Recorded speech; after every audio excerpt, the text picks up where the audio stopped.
ధనమేరా అన్నిటికీ మూలం, ఆ ధనము విలువ తెలుసుకొనుట మానవ ధర్మం.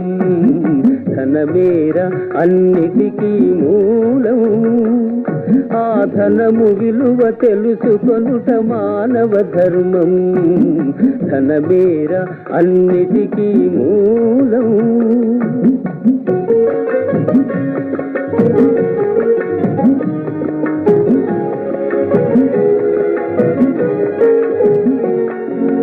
మానవుడే ధనమన్నది సృజించెనురా, దానికి తానే తెలియని దాసుడాయరా. మానవుడే ధనమన్నది సృజించెనురా, దానికి తానే తెలియని దాసుడాయరా. ధనలక్ష్మిని అదుపులోన